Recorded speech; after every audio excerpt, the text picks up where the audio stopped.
اللہ تعالیٰ کی مرضی کے خلاف کوئی آواز اور کان کی بندش، اللہ تعالیٰ کی مرضی کے خلاف کوئی آواز کان میں جانے نہ پائے۔ بعض اوقات سریلی آواز بدکاری کا ذریعہ بنتی ہے۔ عورت کی آواز سہانی ہو تو مرد کا دل چاہتا ہے کہ اس کو دیکھے۔ جس طرح اونٹ کی ناک میں نکیل ڈال دی جائے تو ایک چھوٹا سا بچہ بھی اس کو قابو کر لیتا ہے، اسی طرح شیطان لعین سریلی آواز کی نکیل ڈال کر مرد کو بدکاری کی طرف لے جاتا ہے۔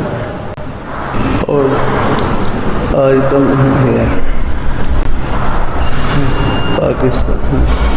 پاکستان ریڈیو سے پہلے قرآن مجید کی تلاوت ہوتی ہے، اس کے بعد گانے شروع ہو جاتے ہیں۔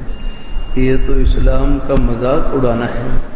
اس کی مثال تو ایسے ہے جیسے پہلے کوئی بسم اللہ پڑھے اور پھر بدکاری شروع کر دے۔ اللہ تعالیٰ اپنی حفاظت میں رکھے، اللہ تعالیٰ اپنی حفاظت میں رکھے۔ اور بھی یہ ریڈیو کی لعنت انگریز کی چلائی ہوئی ہے۔ جتنا وقت تم یہ گانا سنتے ہو اتنا وقت گناہ میں صرف ہوتا ہے، اور فرشتے تمہارے نامہ اعمال میں لکھ رہے ہیں۔